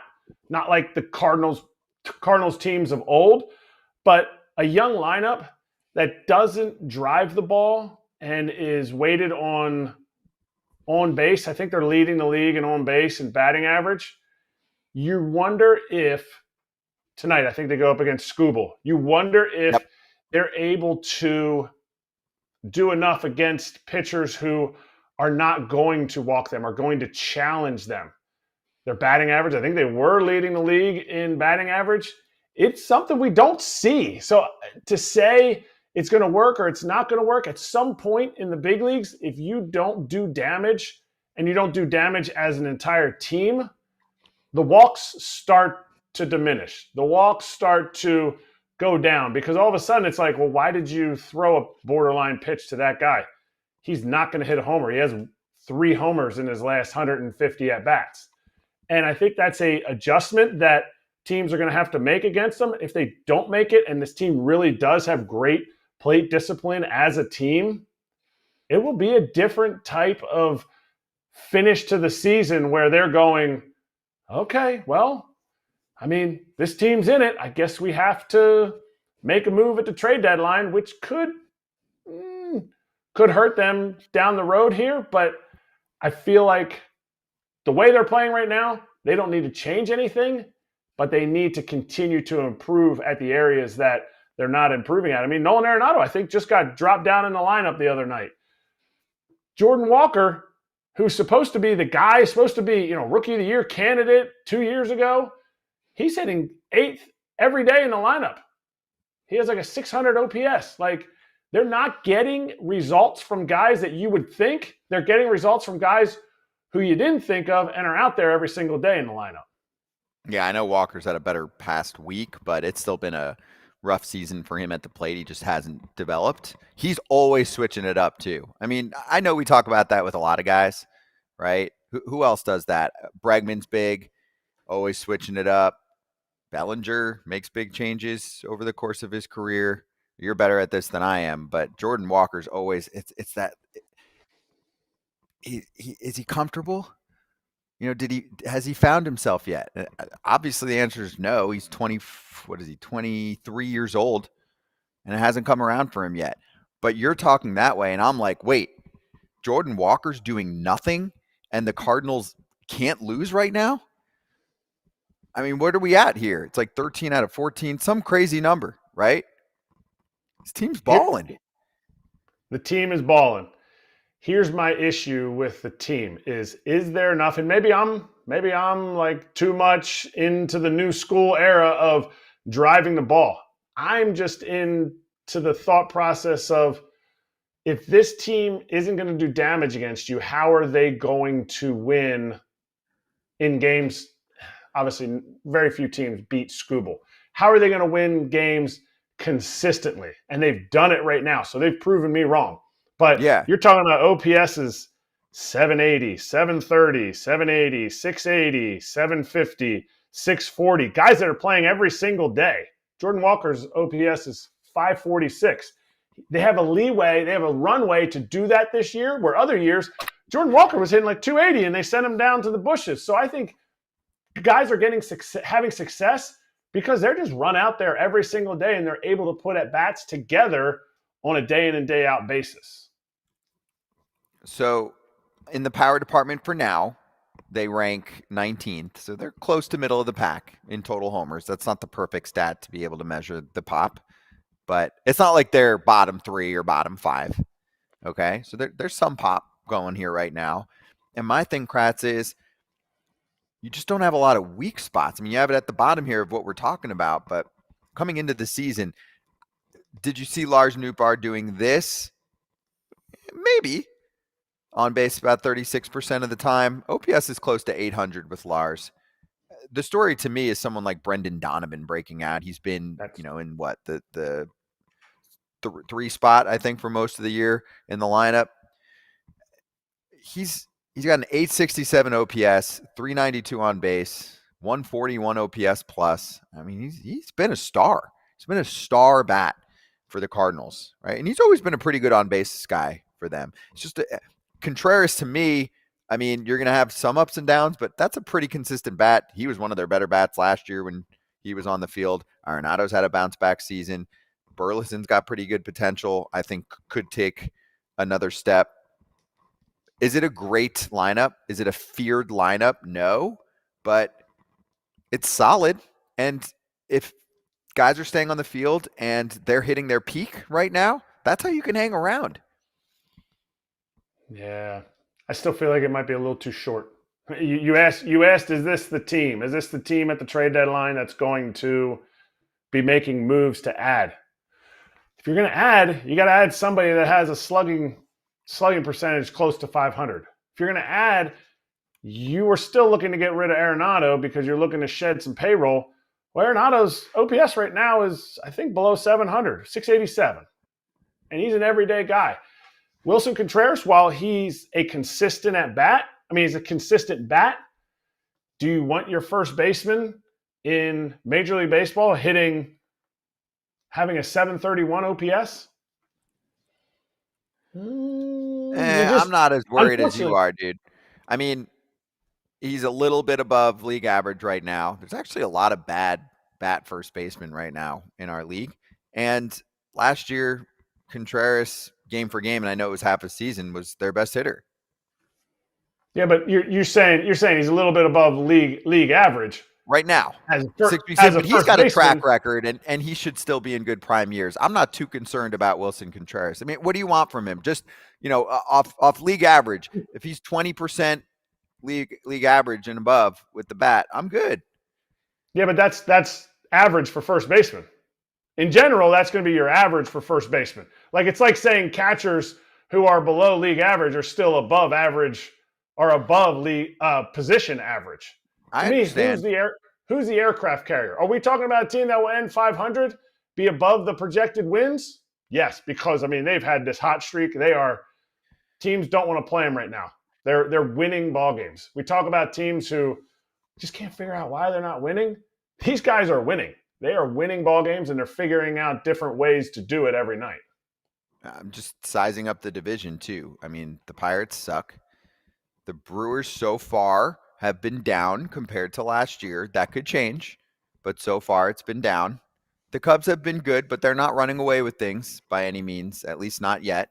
And I think the Reds will play better as the season moves along. They've been hovering around the 500 mark. They're 25 and 24. But to answer Brandon's question, wait and see. Right now, this is a fun story for a town that was pretty pissed about the product and the way that the team was being treated in the offseason. And right now they're playing above expectations. And yes, if they're 6 games over 500 at the trade deadline, Kratz, they're buying. They're not mortgaging all their prospects, but they're going to buy a little bit if they're 6 above. That's just the way the league works. You can't tell them to sell and be like, oh, well, we'll worry about next year.